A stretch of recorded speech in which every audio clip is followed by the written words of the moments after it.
Hey y'all. Welcome to Cornbread and Roses. We got a special edition tonight. I'm your friendly neighborhood organizer, Austin, and I'm here tonight with Jason Hello, comrades. and a real deal candidate for Alabama State House District 28, Robert Hunter. Hi. So yeah, there you go, Robert. And yeah, folks, we're gonna like I said, we got a little special edition, even though it's the regular time and stuff. So we're gonna just skip our normal format and just kind of just talk to Robert about his candidacy, his plans, his opponent, and uh, what we have to look forward to. So, all right. With that, Robert, would you like to just give a little spiel to the audience about what's going on? Of course. Hi, my name is Robert Lewis Hunter. I'm running for House District 28.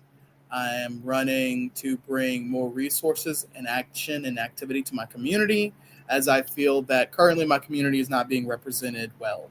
I have some strong policy differences with the current representation, and I also feel in general that this community does not have representation on the politics of survivability and affordability, and I'm fighting to change that, not only for my community but for myself as well, because I believe that I'm a true representation of my,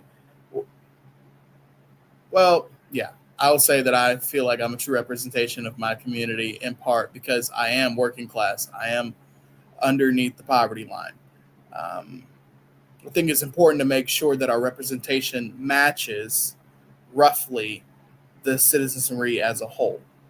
I think I do a good job of that. Outstanding. Yeah, we across the country is epidemic of a lack of working class candidates making it into office.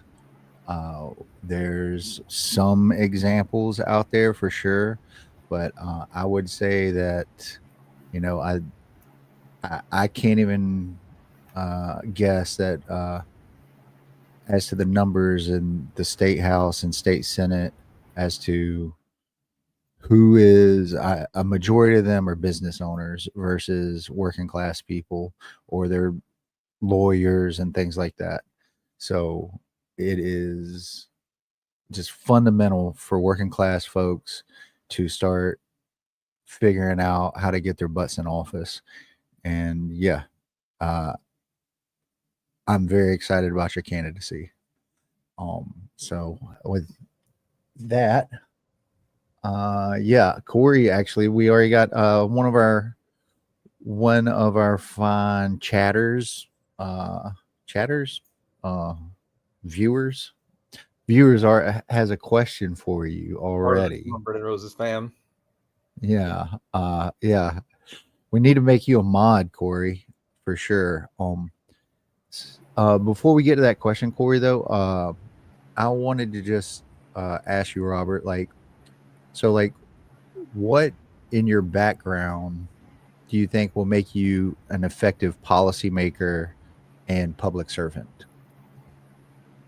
I think it is my extensive work in and around my community for organizing, and also my actual desire and need for doing that same work for myself. I think it's important to make sure. Sorry, I'm looking at the Corey chat. But I think it's important to make sure that specifically you put those in power that are affected by their own decisions. You don't want situations where, oh, we have a new rule about SNAP, but it only affects those people who are on SNAP benefits. So the people writing the actual bill, making the actual law, aren't affected by the law, making it more difficult for them to actually critically think and respond to the potential ups and downs of that law.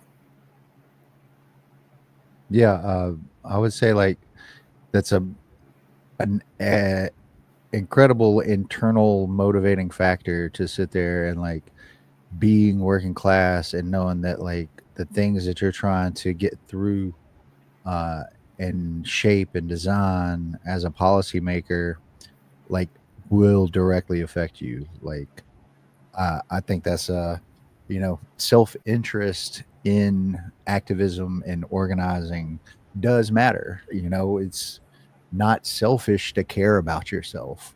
You know, so yeah, uh, that I like that. That's I mean, I'm not gonna lie. One reason why I'm my self-interest in all this is uh, that well, I don't know. I don't know if it's self-interest if I'm sitting here about to say because of my kids, but that's my self-interest in all this is I got kids and I care deeply about them and I want them to have, you know, a better world than I grew up in. Um, so yeah. Uh, so let's see. So when did you get interested in politics? I wouldn't say interested. I'd say involved. Interest in actually doing what I'm doing probably less than a year ago, but I'd say involved at like 10, 11, because some people have the courtesy and the capability of not being affected by politics until much later in life. I did not have that same courtesy. My dad was affected by Reagan era um, war on drugs policies, and that has followed him for a very long time. So much so, it followed him into me being born, into me being a preteen. And I could not understand certain aspects of the criminal justice system, so I started researching it, so I started getting involved.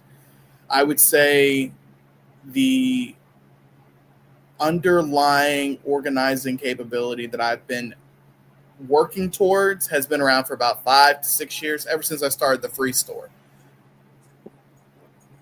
The free store. Can you tell me a little bit? Well, before I move on, yeah, I that's another amazing thing right there. How young you were that, and how you came to the conclusions and understanding about the war on drugs and how you know uh, it affected your family and shaped you. Um, you know, I was lucky. My parents never experienced that, but I can only imagine um, the difficulties in enduring that. But yeah, and we're still experiencing the war on drugs, quote unquote, that Nixon started. It's changed a little bit here and there, but yeah, I'm sorry that you had to endure that stuff at such a young age because I'm trying to get my kids into politics, but I certainly wouldn't want them to get into politics by me being incarcerated. Right. Um, yeah. But you Which mentioned go ahead, go ahead. I was just going to say, which is completely understandable. Um, Politics is simply the organizational power around action and community. And I think everyone should, at the very least, be knowledgeable of what happens in and around them before it starts hurting them. Because in a lot of cases, people have a politic of specifically, I'm not interested in this until it affects me, which is understandable because most people's feelings on and felt by politic is screaming, yelling, whining, and mudslinging.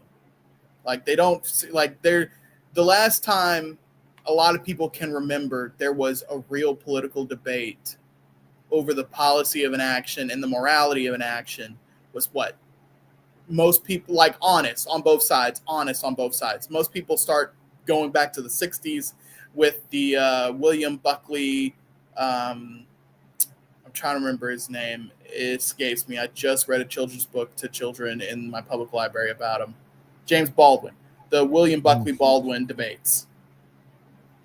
Like, it's been that long since people can say open and honestly, hey, we are having these conversations and this is how this has turned out. And we can tell from both sides they are specifically trying their best to be honest, and we're trying to actually form an opinion in a way that helps the entire nation.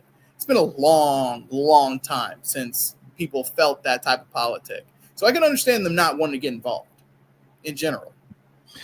Yeah, there's definitely been like a gamification, a teaming, creating I'm on team red versus team blue and all that. And the D, I don't want to, I'll say intellectualization of things.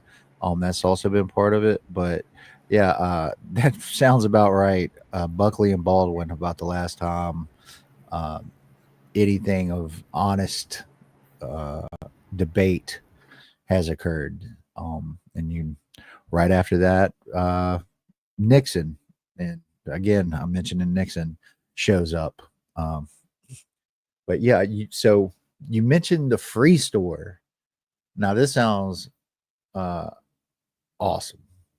Tell me about a free store. Like, tell me how did it come to be, what your role was in it, and like how did it work?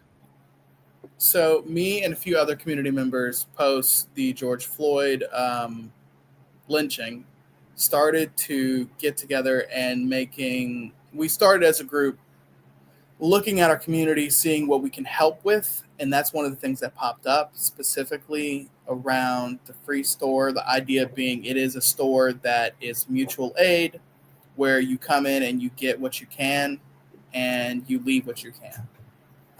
For the first part of it, I think for about 6 to 7 months, 7 months-ish, I was not the person in charge. I took it over, I think, July of 2022. No, it's like July 2021, if I remember correctly. And then I had ran it for 3 years after that. It's actually been about a year since I shut it down, in part just because we ran out of the financial capability to run it. And personally, I was having some conflicts of interest on running it because I could not find the time. Frankly, I needed to work more hours to pay my own rent. And it was not possible for me to find the free time to run the free store for free because it was a real store front. I mean, we still had inventory. We still had restock. We had training whenever we would have 2 or 3 volunteers. And I led and did all of that. I just frankly could not do that.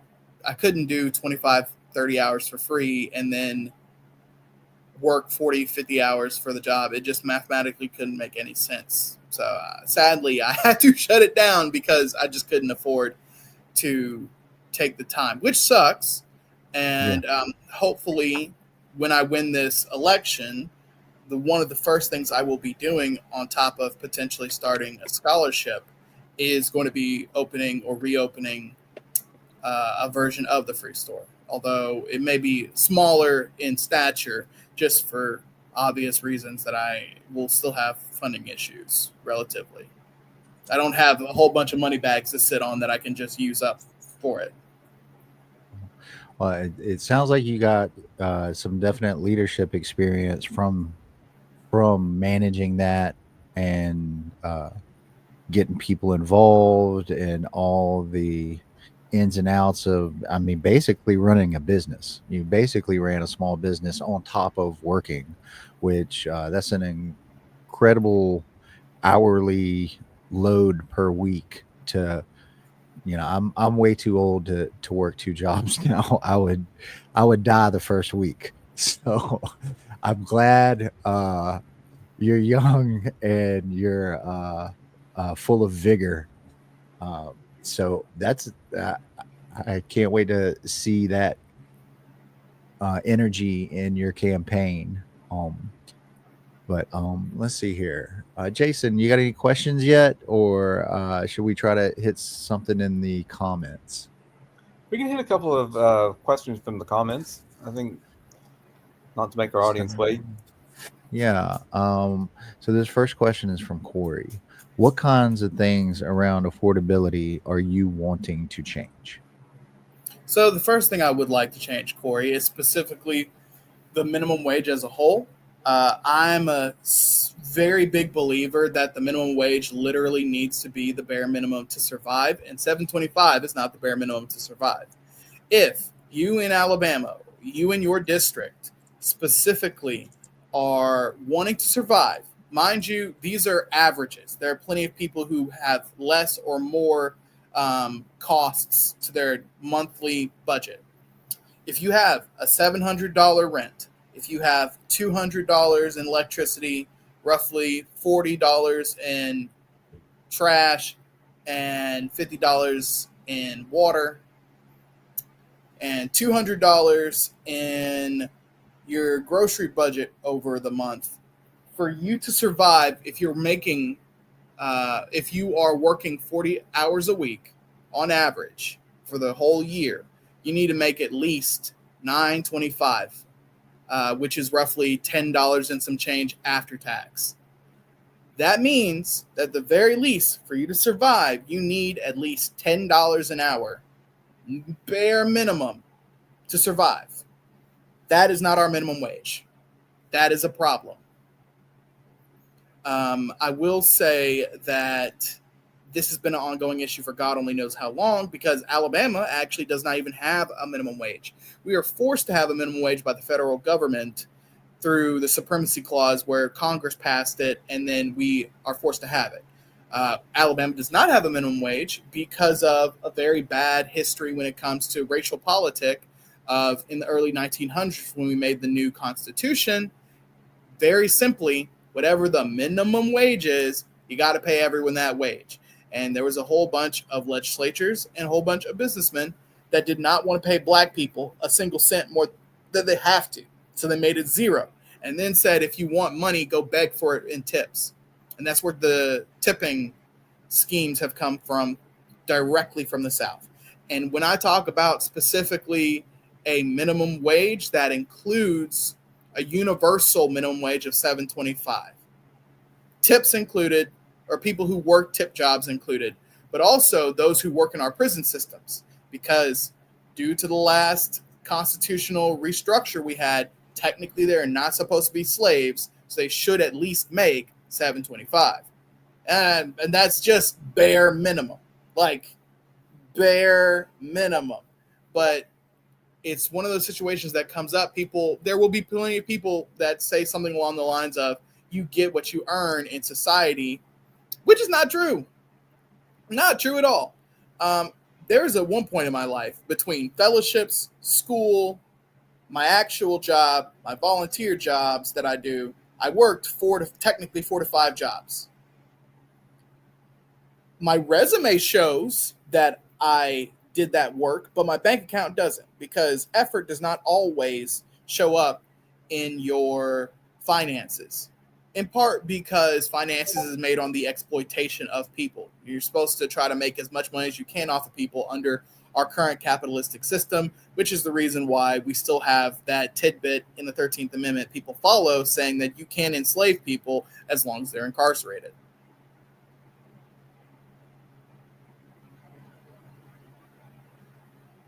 You're muted, Austin. Yeah, minimum wage. Like I've seen a statistic where it says that if minimum wage kept up with inflation and cost of living and productivity, that actually minimum wage should be around $45 an hour. So that's yeah, about right. yeah. But that's the problem, is you're relying on a whole bunch, because we live in the state of Alabama, and in general, an election costs anywhere from $40,000 to $500,000. You're hoping that business people who made an ungodly amount of money want to raise how much money they pay their They're sorry, my brain's blanking a little bit. No, they're Specifically, workers and stuff.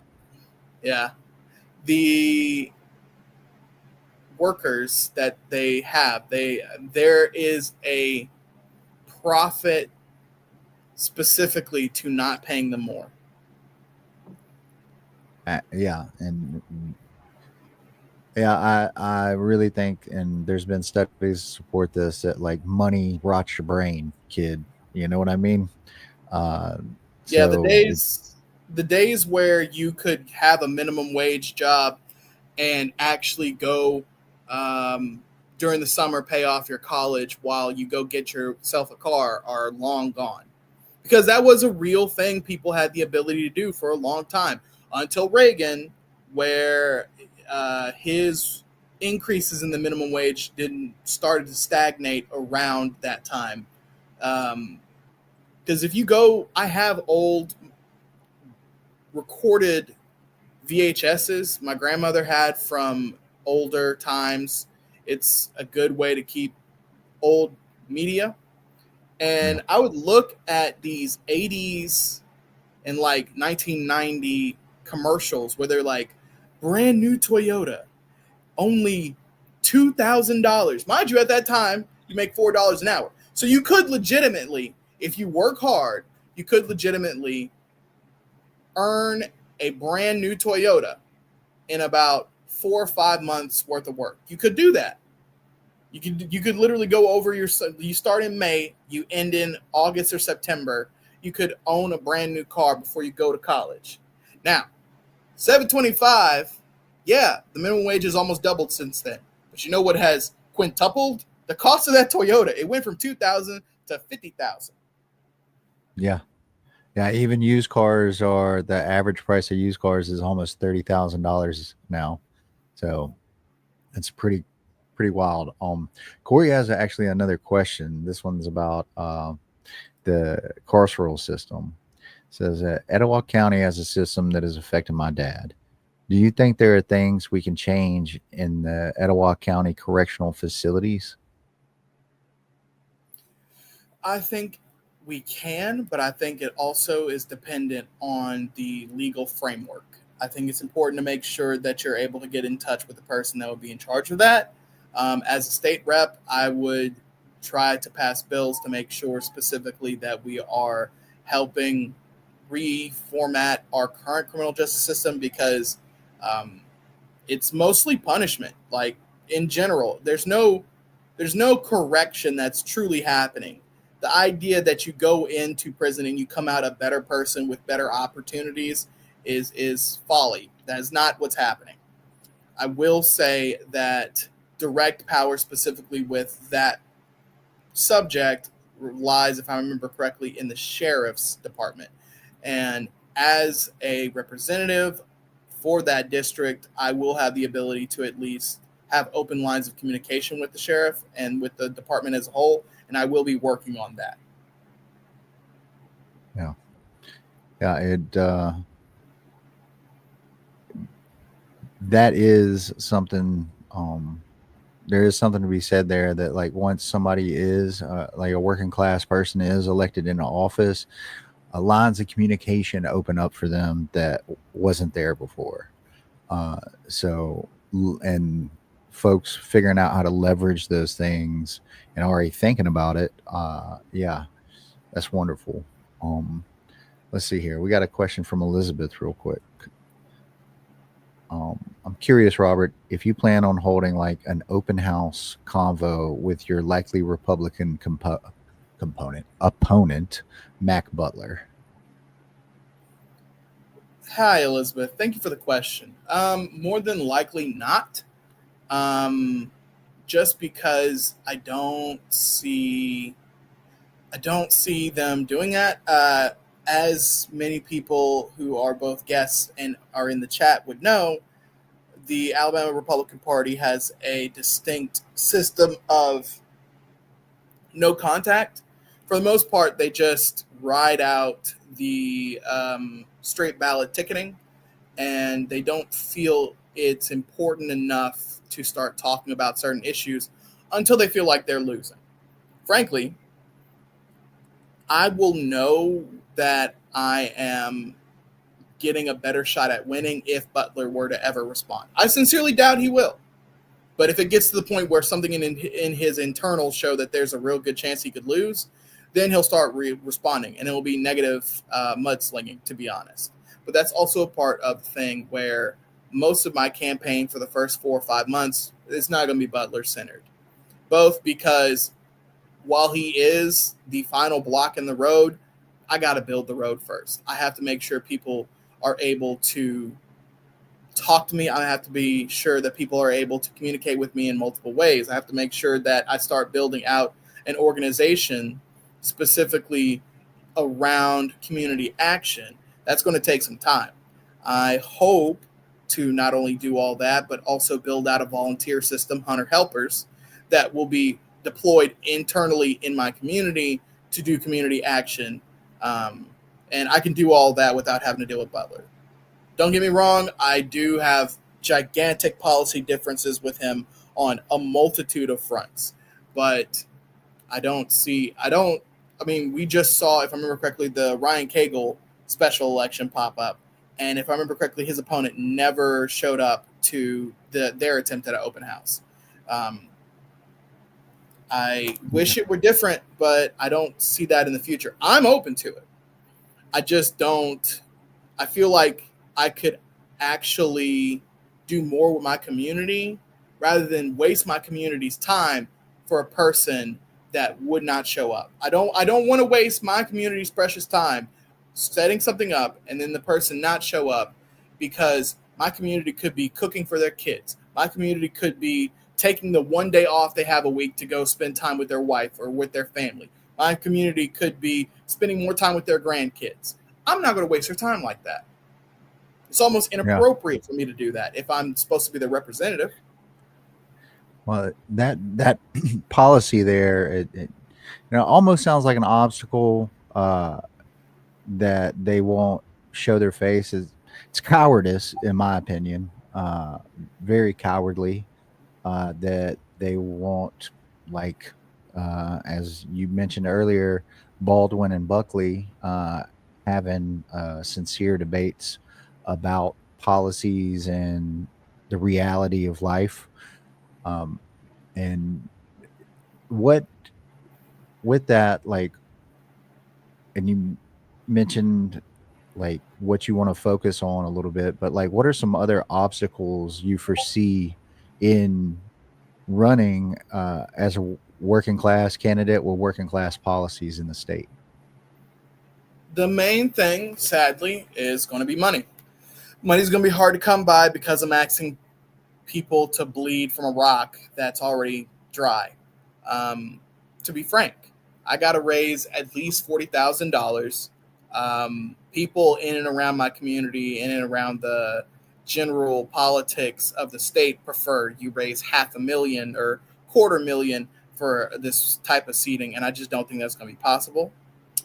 That and enthusiasm.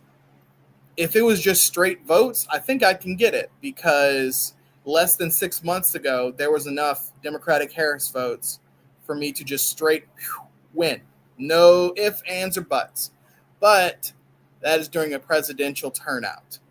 My thing is I got to fight. There's going to be about 1,800 votes I need for me to clear by 1 or 2 votes to get over the top. And those 1,800 votes will be people that either have never voted before. The last time they voted, they felt jilted by their candidate, or they're brand new to the area and they don't even know that there's someone on the ballot to vote for.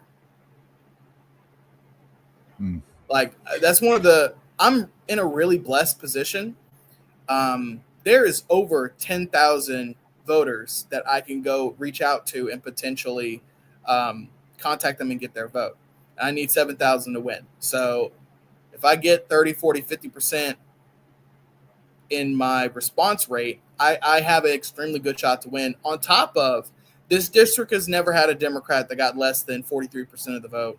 And also this district has had a Democrat representing it in some form or fashion for like 1 second.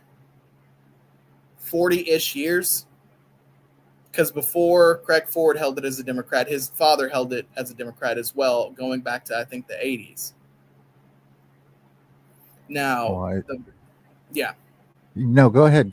Keep. I was just going to say now, again, I'm not them. They have a political dynasty, and I need to start from scratch, which is also the reason why I'm starting early. Most people would start their political campaign in December and then work their way through the May primary. But I simply need more time to talk to more community members. So that's why I'm starting early. So, what are some policies you support do you think that will generate enthusiasm among your community? So a few of the policies I think that people will be able to get behind me about specifically are expanding Medicaid, a higher minimum wage in general, and a rent cap system for rent stabilization. Expanding Medicaid is really easy to explain. I believe that essentially more people need to be on Medicaid, and we have that we're one of only 9 states, if I remember correctly, in the entire nation that has not expanded their Medicaid, which means there are a whole bunch of people who are in the gap, specifically where they make too much money to afford Medicaid currently, but they don't make enough money to actually afford the $400 to $500 healthcare bill every single month for insurance. Decent insurance, good insurance. Let's be honest here. You can get that El Cheapo $350 insurance, and it might not cover everything, or you have a copay.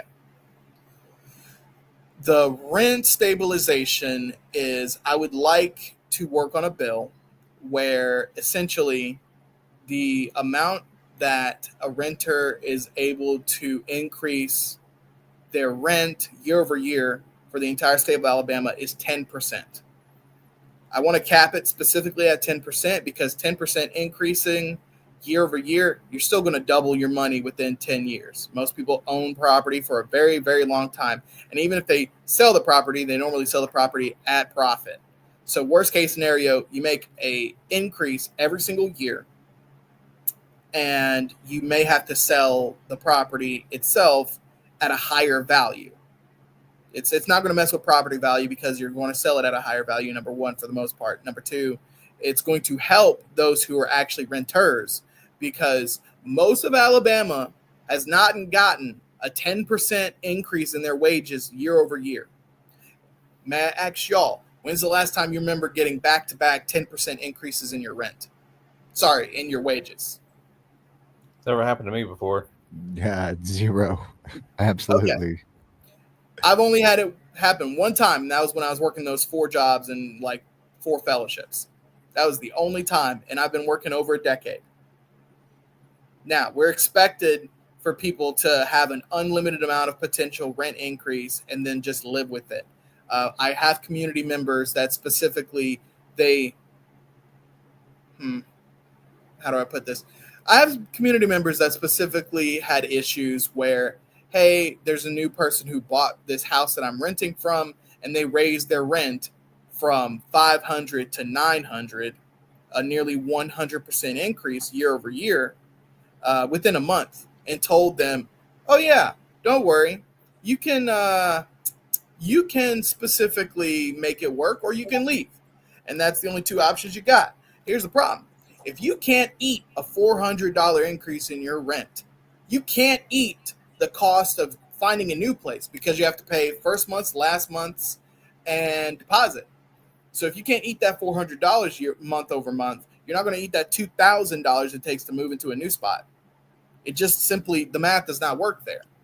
I think that form of rent stabilization will stabilize both the economy and stabilize the so-called criminality in these areas as well, because you have less chances of increased desperation, less chances of increased homelessness, and less chances of the actual governmental organizations in and around the area having to make up the slack.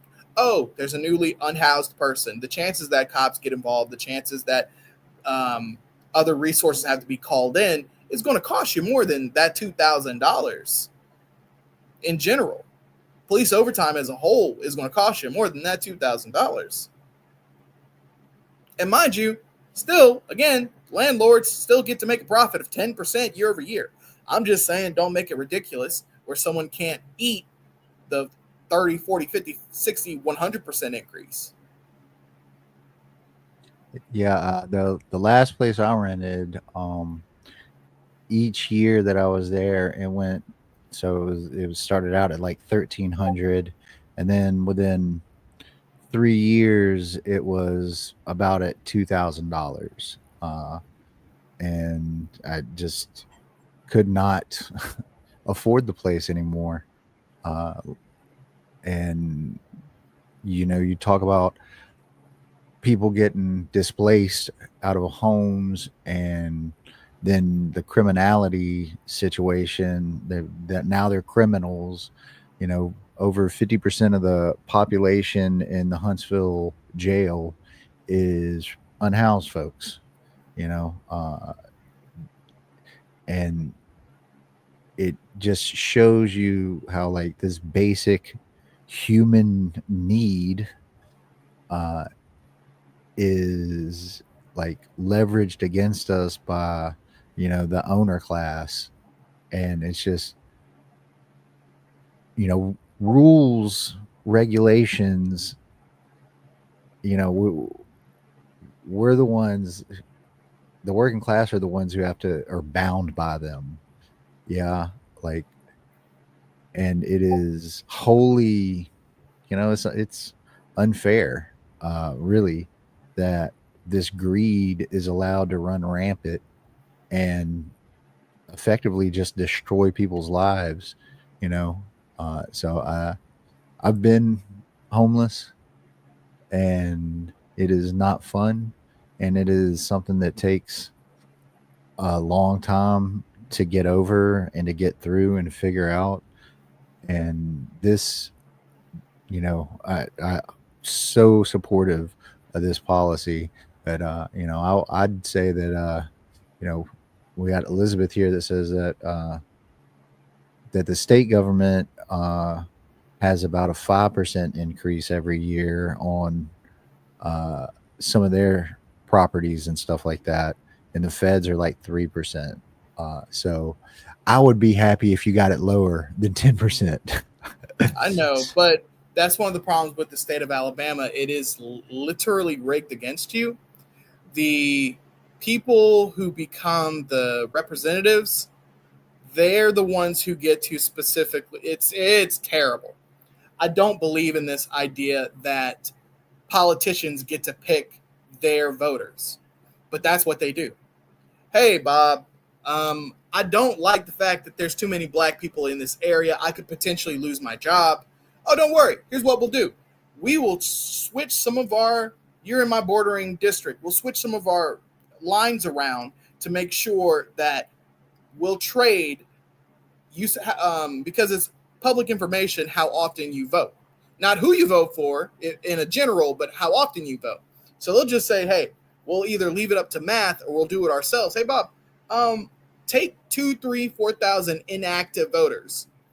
Trade with me that 2,000 black people that you know for a fact are going to vote, and they vote consistently for the last 2 decades. We'll trade those, especially if they're within like 3 or 4 streets of each other. And then you don't have to worry about it, because my district is R plus 50. I'm willing to work with you. If my district goes to R plus 30 because I bring these people in, it's not a problem. But you get to keep your job, and you get to keep your specific ability to, I don't say work, but your specific ability to build your coalition. What could you do to stop that? Sadly, you've got to fight in areas that you're outgunned. And even though I am blessed that I'm in an R plus 7, you have to start fighting in every single district, not only for ones that you think are winnable. I'm just in a really good spot where mine's winnable, because if I remember correctly, mine would be the 3rd or 4th most competitive seat in the state, and it would be within the top 200 in the entire South. Well, I'll take all the luck I can get with working class folks trying to get in office. So thank goodness. And you you have like, in my opinion, a commanding grasp on like the makeup of the districts and stuff like that. Like, where, how did you get there? Like, where did uh, that start coming into play for you? When did you start analyzing stuff like that? When I wanted to help my community. A part of the problems that sometimes pops up with the free store at that time was, hey, we couldn't reach certain people because they don't have a car. Hey, we couldn't reach certain people because it was just too hot for them to walk. So a lot of that turned into mapping out my community and seeing what is where and how to get it there. And in some cases, how to give aid in other areas. That's also one of the reasons why this campaign will be service and working class organized. Hopefully, within the next 2 or 3 months, I will have a resource sheet that'll be easily available on all my material and a resource sheet on my website. That way, if community members need a particular resource, it'll be easily accessible to them. Awesome. So, with one thing I wanted to ask is like, who do you find like inspirational? Have you found inspiration in family members or maybe historical figures or current figures, like, or people in the community? Where do you draw like inspiration to do this work? So I draw inspiration to do this work from a few people. I would say local community organizers who have given time, blood, sweat, and tears to the craft and have helped me build my craft in this. Specifically, a great example being Tahira at Huntsville Bail Fund. They're amazing at what they do. Um, Others, when it comes to specifically direct action and mutual aid, like Satura Dudley down in the Birmingham area. I would also say organizers that are from a different era that try to update themselves and keep active, like Robert Avery, who is a local community organizer who marched with Dr. King. I would also say family, where internal organizing had to happen around resource capability, where you had to stretch a dollar because your next paycheck was in 3 days.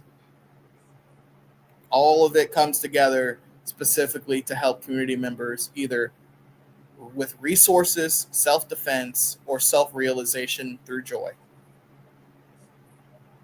That statement about joy is fundamental. Like, in our struggles that we're having against, the owner class, like, if we don't find joy and ways to rest, to keep our strength and morale up, we it's much harder. So it's lovely to hear you talk about joy in all this, because there's joy in fighting the bad guy, in my opinion. But, so we mentioned Mac Butler. What do you think he represents? I think he represents himself. I think he represents himself and a lot of his friends. I think he represents them good and well. I just want the representation to expand past his personal social circles. I think it should expand past his social circles because there are plenty of people who need help past that. He is a millionaire. He is a Caucasian man with a lot of means and power. He is a legacy individual, as his father had ties to the community around politics as well. He's a long-term advocate for conservative ideology, and he is not only a property owner, he is the third or fourth largest property owner in the entire county. The only people who have more land and property than him are the cities. And technically, I think in this county, the state of Alabama has less property than he does. And I don't feel like he represents specifically those who don't own a home, those who their wage is tied to their work, not to intrinsic value of a property that they bought decades ago. That's part of the reason why I just have a whole bunch of policy differences. His stances on multiple policies with laws he's trying to pass. A great example being a weather control bill. In the last state legislature, he tried to pass a weather control bill. Now, mind you, this weather control bill bans it, right? Even though there's already weather manipulation bans at the federal level, it bans at the state level. Even though, again, you ban at the federal supremacy, it's already banned at the state.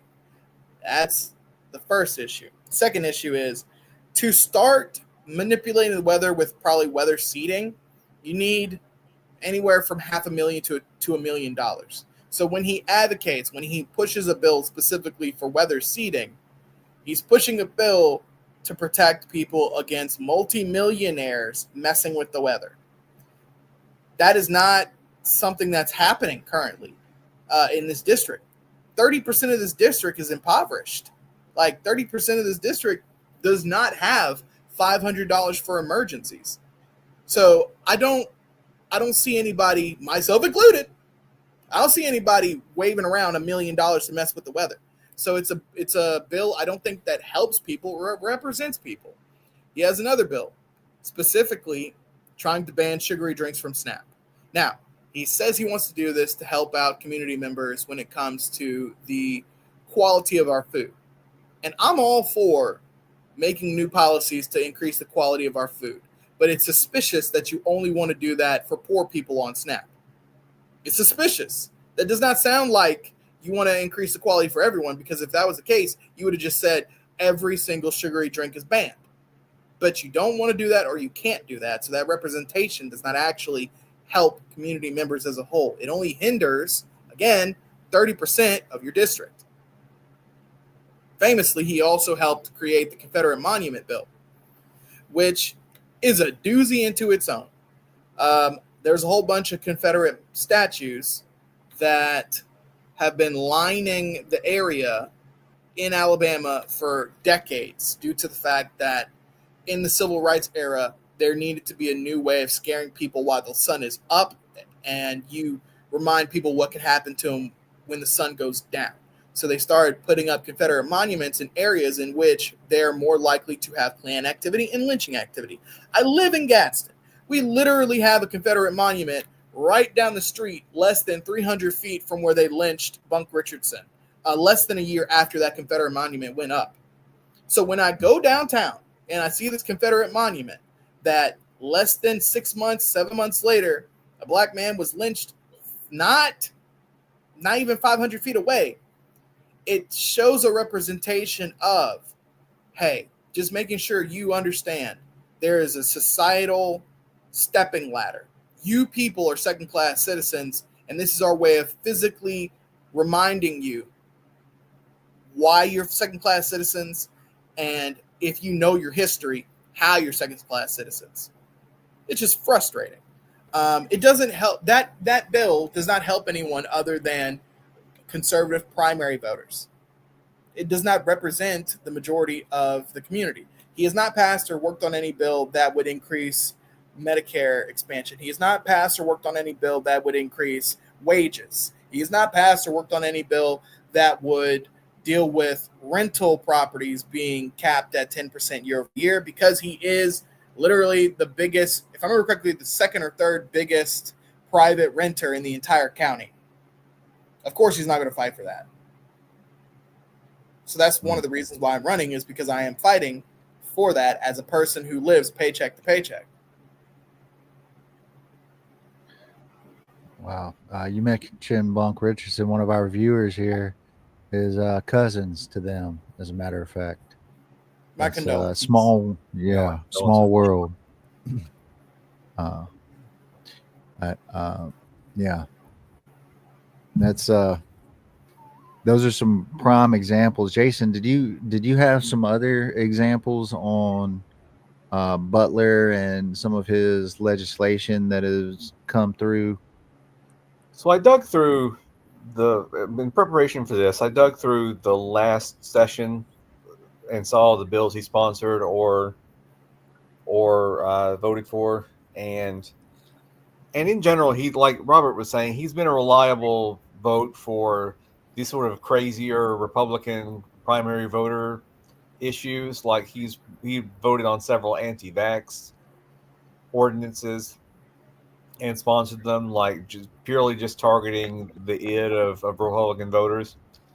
And I think one of the most distressing votes I saw that he made is he voted for this law that expands police immunity in Alabama to make it harder to hold the police accountable for for when they kill people or when they violate people's rights. But yeah, like there wasn't any one particular thing where I was like, oh, this is the final nail in the coffin. But it was just a lot of like bills that were targeting, like Robert was saying, the concerns of Republican primary voters instead of. Which is Go ahead. Which is something else I will say. Again, there are more people in this community than Republican primary voters, and I think if you want to be more specific about it, he is legislating in a way in this district that is a R plus 50 district. This is not an R plus 50 district at best. At best, this is a R plus 7. It is considered a what you would consider a lean Republican district, a light pink district that under the right circumstances can flip back and forth. So much so, again, this district has been held for the last 10 plus cycles by a Democrat. Only in the last 2 cycles has that changed. And that also doesn't get into some of these bills harm representational groups. Forget not helping, not neutral, harming. A great example is the Don't Say Gay bills. He has helped pass and is working on passing 2 or 3 more under the guise of helping the children, which, I do my best to try to take people at their word, and then I go and do the research to see if they're being honest. I try to take him at his word, and then I start hearing about how he wants to raise it all the way up to college age, which isn't saving the children. At that point, it's censorship. That's all it is.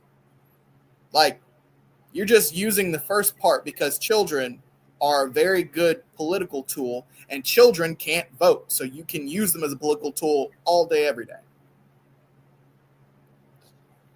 But yeah, there was a lot of bills like that, and like bills to mandate the broadcast of the Star Spangled Banner at schools every day, bills to require the 10 Commandments. Like it's a bunch of, like, he's governing, like you said, like he lives in an R plus 50 district. And so few of his bills have anything to do with the material needs or wants of his constituency or anybody in Alabama. It's theater. He's a theater kid. No offense to theater kids. I love our theater kids. We need more theater kids out there organizing and making art and all that stuff. But he's the worst theater kid with this stuff. Mind you, I think that there is a place in politics and action for theatrics, especially if you're trying to show the stark differences in what is and what can be, in what you have now and what you dream to be a better world. I think it's important to have theatrics, but this is not the time for that. This is not the place for that. Yeah. And that's another thing. What those theatrics are for. If I go on a hunger strike specifically about the lack of good quality, actionable foods in my community, or talking about food deserts, that is a theatrics for the people. That is a theatrics for specifically getting people to be able to eat, making sure children have food in their mouths. Because that's another thing. I want to make it extremely clear. Children are supposed to be the responsibility of society as a whole. We should not be having a situation where we say, oh, this woman gets fired because she wanted to make sure children didn't have lunch debt. I don't believe that children who cannot work consistently at least until 16, 17, should have lunch debt. Mind you, this is coming from someone who had lunch debt as a child. Yeah, so did I. I always thought that was so strange that you can put children in debt for food that they need to eat in a place where they're required to be.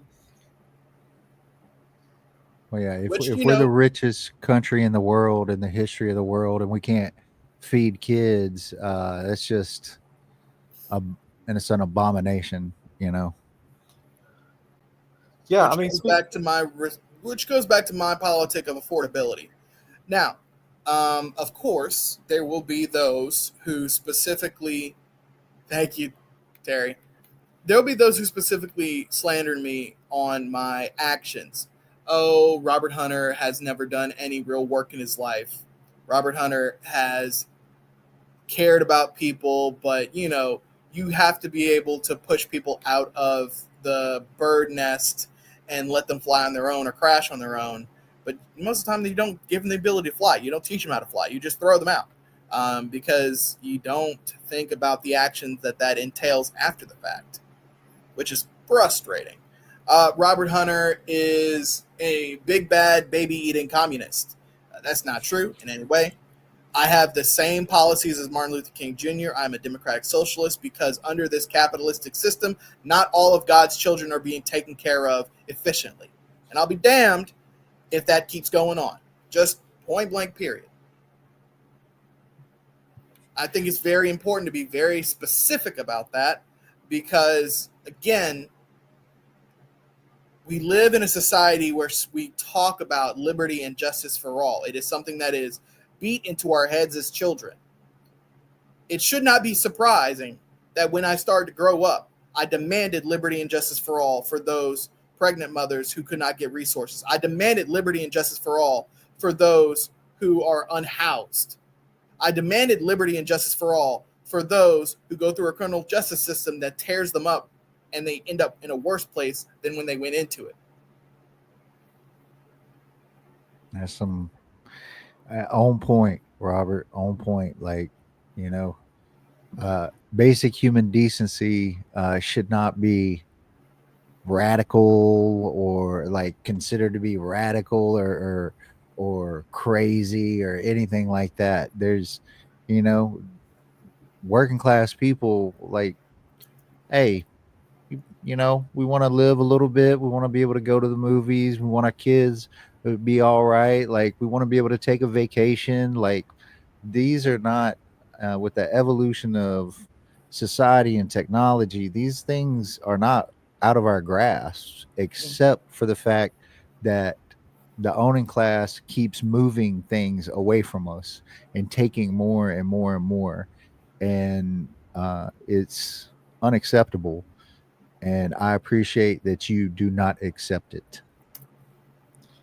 Yeah, last week we were talking about a report that shows that 46% of Alabamians, 46% of all households in the state, earn below the Alice threshold of financial survival.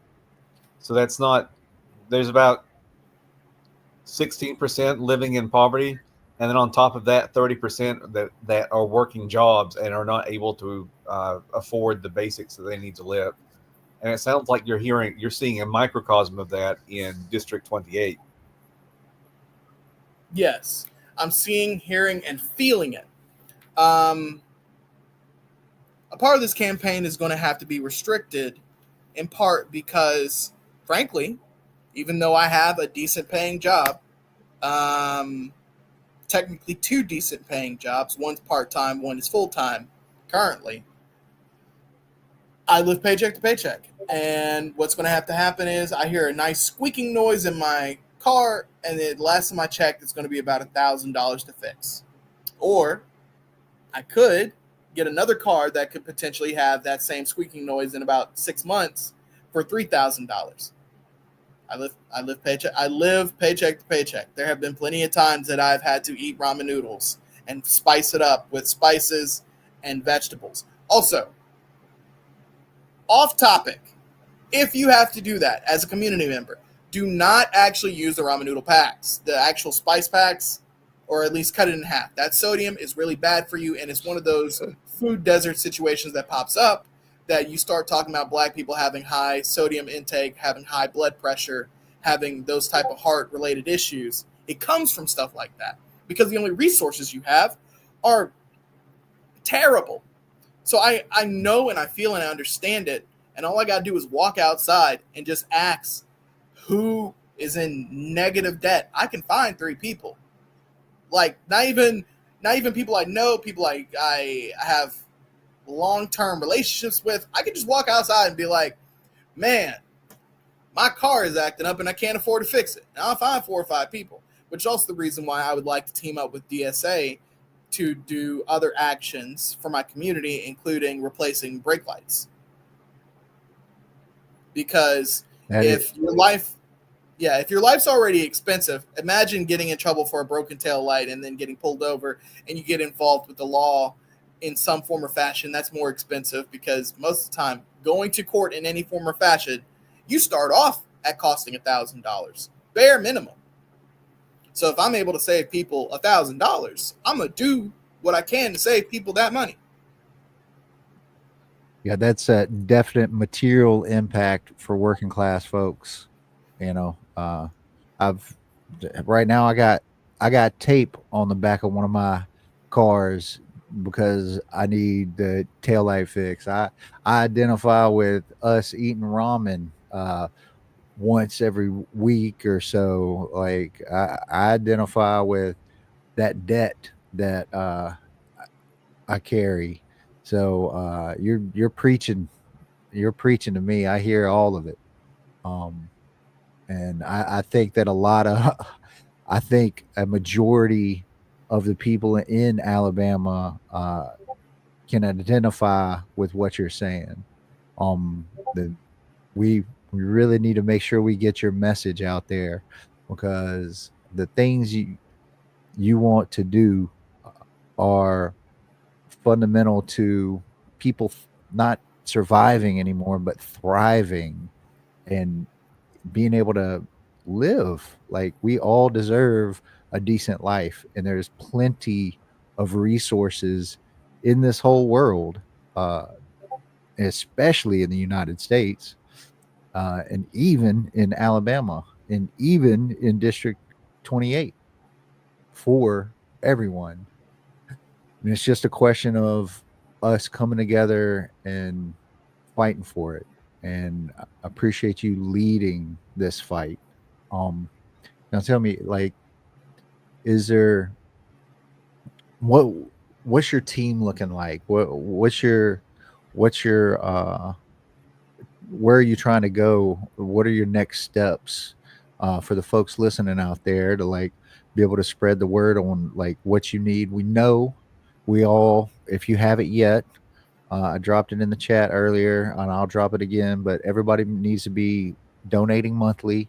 You got $1, donate $1. You got more than that, please donate monthly more than that. But what's your next steps? What are you looking to achieve in the next 30 to 60 days? So, I will say first, you can get me you can contact me at voteforroberthunter.com. It's vote the number 4 roberthunter.com. You'll be able to contact me in that way. Also, all my socials are there, and they put my Act Blue in the chat just now. Yes, for me to fund this campaign the way it needs to be funded, I need 300 people to give $5 a month. I also understand if people cannot because they are, again, paycheck, bills, and that's all they got. Because I've been there. I'm still there. Give me 1 second. For transparency, have exactly $17 in my bank account. And I think that's another issue that pops up is there are those who want to exploit us through poverty and specifically, sorry, the word escapes me at the moment. Poverty and specifically shame. I don't think I should be shameful specifically over the fact that those in power are not paying me enough. The shame needs to be to them. Yes. Yeah. And I've had to write checks for 25 cents for some gas just to get home. So I totally identify with having $17. I tell you what, I'd have $17 in the account, and I swear I was almost rich. You know, but Yeah, uh, you can contact me. but that was a long time ago too. Right. So But yeah, you can contact me that way. The next 30 days, I have 16 precincts. I'm hoping to door knock every single one at least once to twice. And within the next 30 days, I hope to knock my smallest precinct over in Gallant, Alabama. Now, the way I need help, both with funding and with volunteers and with resources. Um, the plan is by the end of the campaign, I have 70 consistent on and off again volunteers. And if you want to volunteer, you can reach out through that website. But more specifically, we're going to need our biggest volunteer capacity for the primary date, which is May the 19th. It's the third Tuesday of next year.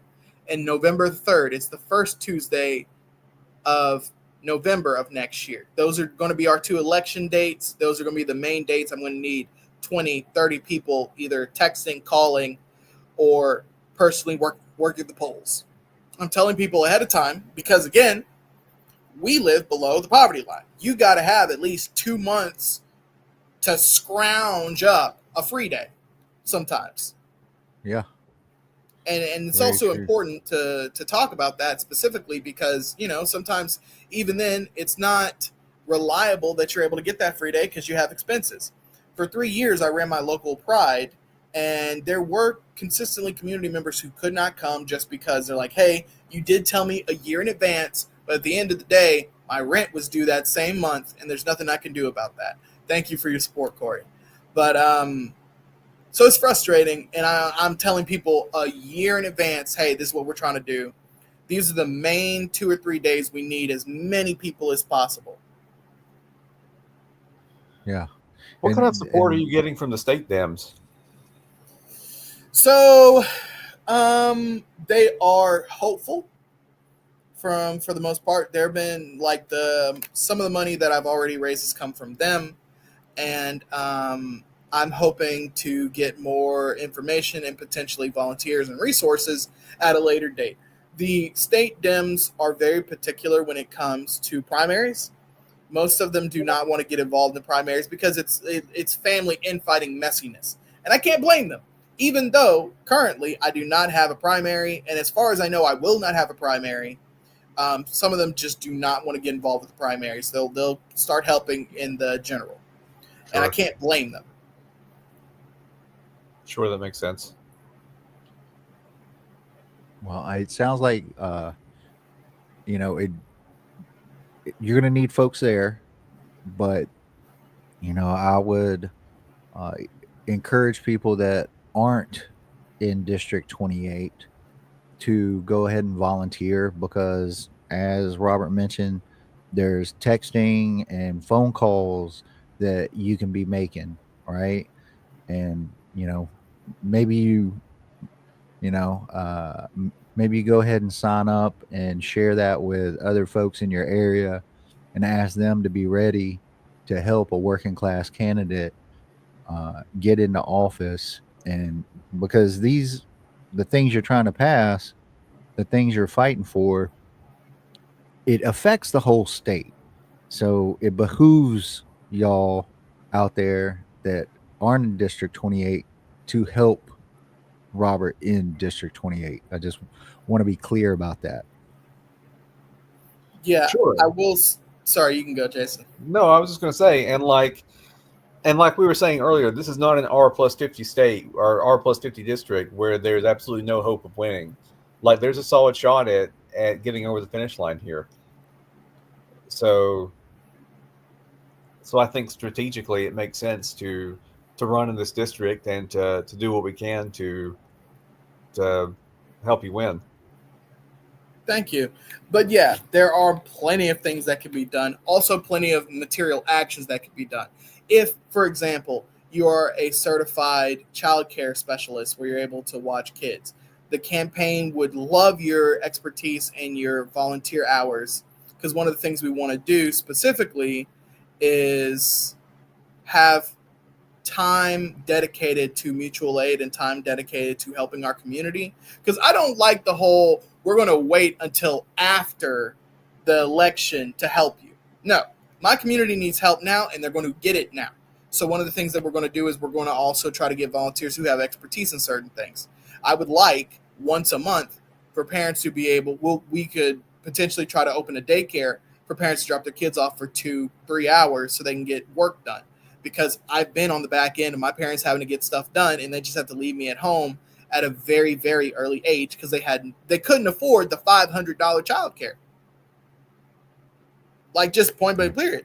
Now, I'm not sure if we'll be able to expand that out to as many people as they need it, but I want to give it to some people. I think it's important to build the potential resource and then give it out. But we need that. We need people who can cook. We need people who are good with social media posts. We need people who are good with email. We need interns. The campaign is more than willing to have intern positions specifically for the campaign. We need people that, if they want, are willing to help make campaign materials. So one of the things we're going to do to both save money and to help the environment is, yes, we will be, of course, buying some campaign material. But for other campaign material, we're asking, do you have any leftover signs, lawn posts? We're going to white those out and then use black stencil Robert Hunter for House District 28. Not only saving the campaign thousands of dollars, but also being able to give that resource back out to community members. And of course, all of our campaign stuff is going to be union based, as long as, like, if there is an option to do so. But it's important for us to use and stretch every single dollar we got. Hey, I love the idea of repurposing some Trump signs with some whiteout and stencil. Uh, yeah, yeah, that's an outstanding plan, and I love all the little parts of it too, like the childcare thing, because like that's, we talk about the rent and things like that. Like uh, childcare is such a big expense and barrier and material impact to working class families. Like you don't know till you know. Like if you're a single person or whatever, or you're married and don't have kids yet, like it is it is a big load to bear, for sure. um you know Cuts into a lot of things. So I'd love to see some, uh, maybe maybe next time you talk, maybe you got a child care plan for Alabama. That'd be lovely to hear about. But yeah, I think we're getting close to the end. Um, Jason, did or folks out in TV land, do y'all have any other questions for Mr. Hunter before we skedaddle out of here? I think I've asked all I thought to ask. I'd be curious about you. One of the things we mentioned earlier is the war on drugs. I'd be curious about what are some of your policy thoughts there, as well as like prison reform and police reform more generally. So, a few things. I will say one of the issues that comes up with that conversation is we start specifically talking about what we want to do comparative to how we want to do it. I think it's important to understand the morality that sometimes can wiggle between the two. If we start with the understanding of we want to help people and make sure people are safe and comfortable, then we start building the policies around it. So, for example, I think we should legalize marijuana, in part because it's the stabilization in your community and society of this potential drug. You don't have to deal with the scary insinuation that your children who are going to try it anyway are getting it from a source that is heinous. Like, yeah, someone was crippled for a very long time or permanently because they laced illegal substances with bleach or cologne or whatever. So it's important to pull those out. And also, it goes back to the criminality specifically around that system. If it's illegal and not subsidized and taxed, the money that people make off of it go to criminal enterprises. And the federal government and the state government have no real internal look into both the front and back end of where that money goes. Legalizing it would actually take away a source of criminal resources, frankly. But the other one... be true in Colorado. When they legalized marijuana there, it was a huge loss of revenue to drug cartels in Mexico. Sorry to interrupt you. No, you're fine. That's actually one of the things that comes up. But also, I think we need to do a better job at resource management. I think while police officers have their jobs when it comes to security, they're not healthcare professionals. And a lot of the cases they deal with specifically deal with people who are mysteriously unhoused for some reason. I don't know, due to the exploitation of capitalism as a whole, mysteriously. So a lot of time they don't even get to actually do their job of law enforcement because they're having to deal with, for the majority, societal ills that could be solved on the front end rather than making it their problem on the back end for something that they are not equipped to do.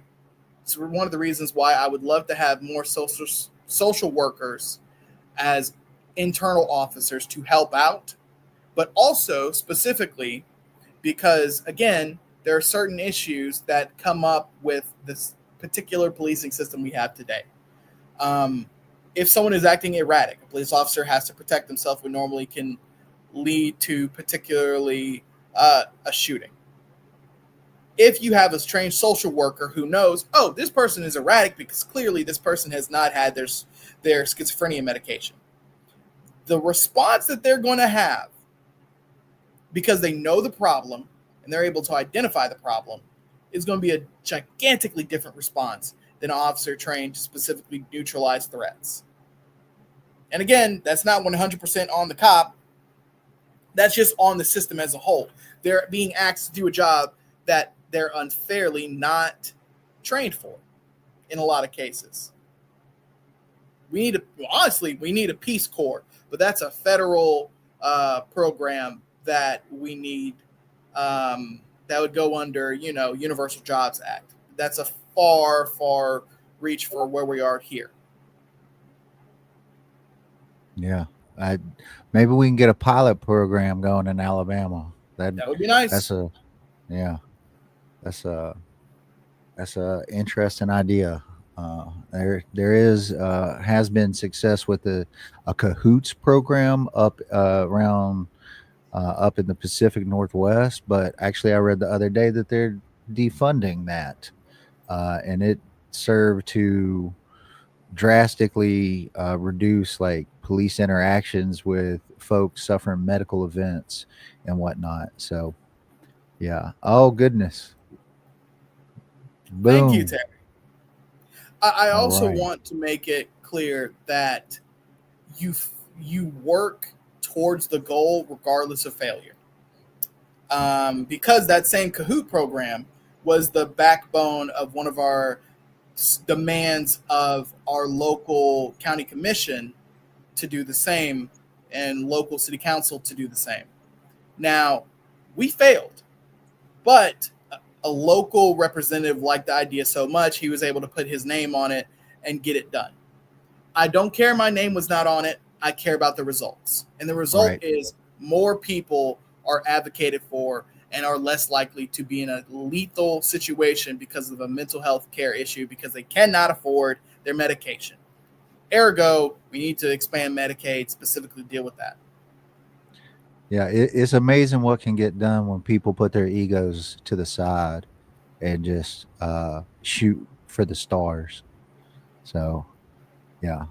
Even if well, I don't win this campaign, which I will be 100% transparent, the chances that currently I win this campaign are about, if I remember correctly, last time I saw it, 47%. It's a toss I'd up. bet on that. I'd bet on 47%. I mean, it's better than there's better than a lot of places. Oh yeah, Ain't for that the sure. truth? And Mind I mean, you, I'm a degenerate gambler, so you can't yeah, test what I would say, but I would. mind you, that's where we started. Mind you, this campaign has only been active for 4 or 5 days, and essentially, I need to find 1,800 folks that have low voter turnout or have felt like they have not been represented in the next 450-ish days. The campaign's only been active for 4 days. In those 4 days, I have already reached 18 people, or 1% of all of the votes I need of that 1,800 that have never voted before. A few were students that had questions about their civil rights. A few were church members that had questions specifically around healthcare. Like, we're doing extremely good. The campaign has already raised roughly 1% of the funds we need and 1% of the votes we need in 4 days of a over 365-day campaign. So the best thing and the thing I know that we're going from 47% to we're in the lead is I just need to hear Mac Butler say something. The moment I hear Mac Butler say something, especially if it's before the primary, oh, I know we have a real good shot to win. Well, you do have a good shot. Better than a gut shot straight draw. That's for sure. That's for sure. Um. So yeah, I'm gonna have. We got one more question from the audience, Corey. Who are you collaborating with next, and how can we tweak the message to get more energy? Who can we talk to get mass organization and volunteers? So who can we bug? The first people you can bug is your friends and family, specifically who already believe with you these things. Give them my information. Get them in touch with me. And of course, the next one is specifically we're going after endorsements from DSA. We are going to start working community actions around certain individuals that are in those rented properties, because that I think the message is there. It's who the message is for. I think specifically Medicaid expansion is for everyone. Oh, I also think it's important to tap into every single representative group. I do not believe the Hispanic group in this local area has had any representation for a very long time. And I find that abhorrent and sad. So one of the things I'll be doing pretty soon is not only will I be making sure I have in the next 2 to 3 months Spanish translation for all of my materials, I want to make sure that I'm reaching out to that community as well. So the biggest thing people can do for me right now is comment, like, post, put yourself down for campaign actions, put yourself down for the email listing, and reach out to other community members or other family members that are interested specifically in helping out with campaigns and say, hey, I would love for you to reach out to Robert Louis Hunter. I think you would like some of the actions he's taking, some of the things he's talking about. It is a district. I know you don't want to waste your time and energy. So it's a district that is competitive. It is the second or third most competitive district in the entire state. If I remember correctly, we actually have in this district the fourth highest minority voting block that is not held by a Democrat. So the chances of me winning are extremely high relative to a lot of the state. Now, of course, I still have to fight for it, and I don't want to just win on one vote. I want to win overwhelmingly, because when we send a message here, we send a message everywhere. That's right. That's right. Well, uh, Robert, thank you so much for being here tonight. Thank you for your courage to fight through all the difficulties you're having just as a working class person to try to get this done. It's we need more folks like you out there in Alabama doing this, and I'm I'm over the moon with what's going on and your candidacy, and uh, I I think you can do it, man. I think you can do it. I think you're out there far enough ahead. You got a plan. You know your district. You got good policies. It's your fundamentals are awesome. You've led teams. You've made things from scratch, like the free store. You know messaging. You got it all going on, in my opinion. We need to clone you is what we need to do. But barring that, I think Alabama passed a anti or got an anti-clone rule legislation going last session. I think they did, but uh, with uh, with that, I encourage everybody out there to do what Robert's asking and to look in the mirror yourself about running for office because we need more working class folks to run, and if you can't run, then you need to be out here helping Robert. All right. So yeah. Jason, any last words before we go? It was a pleasure to have you on. Thanks so much for coming on the show and talking with us. Thank y'all for having me on. One more thing, I think it's Yeah, important to make sure, because I think we've covered just about everything except for one more thing that I normally try to do is, like I said before, this is not about me. This is about the community. This is about a betterment of the community. So I also want to list one or two resources that those who want to give their kids opportunities to do actionable actions in their community, like, hey, these are a few resources you can look into. If you are Black, I highly suggest Black Appalachian Rising, or BAYR, BAYR. There is an upcoming community Black gathering specifically for BAYR. The ages are 14 to 30. And its sister organization, Stay Together Appalachian Youth. It's Alabama, the states that are affected by it are Alabama, Tennessee, Kentucky, North Carolina, Pennsylvania, Virginia, and West Virginia.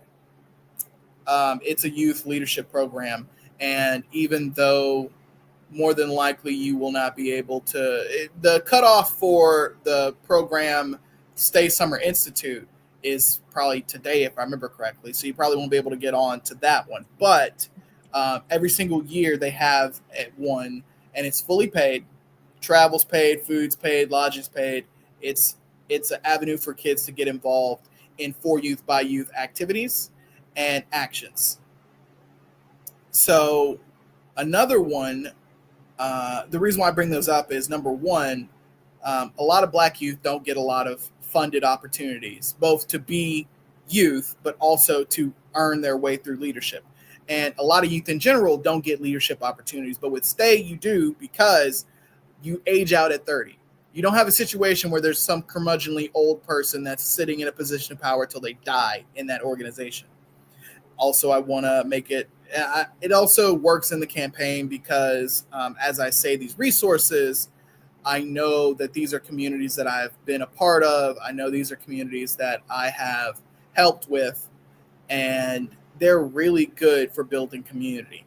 Also, if you're a Stay member, every single year you get $200 to help do actions in your community. The last 3 years, I've used that $200 to give gender-affirming haircuts to queer individuals in my community, in part because them feeling more gender-affirmed lessens the chances of them committing suicide.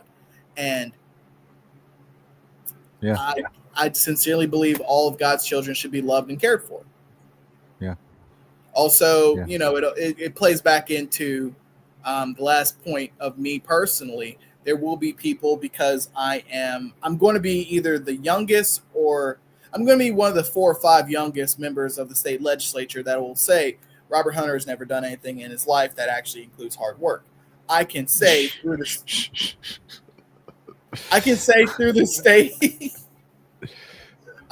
through the state project, I am currently and have been on their steering committee for the last 3 years. I've helped manage a 6-figure budget, on top of, at that time, managing a 0 profit budget for the free store.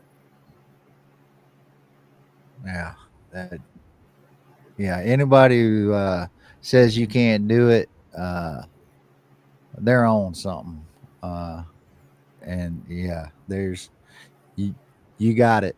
You got the skills, you've got the drive, and hell, if Marjorie Taylor Greene can be in Congress, that shows you anybody can. You know. So yeah.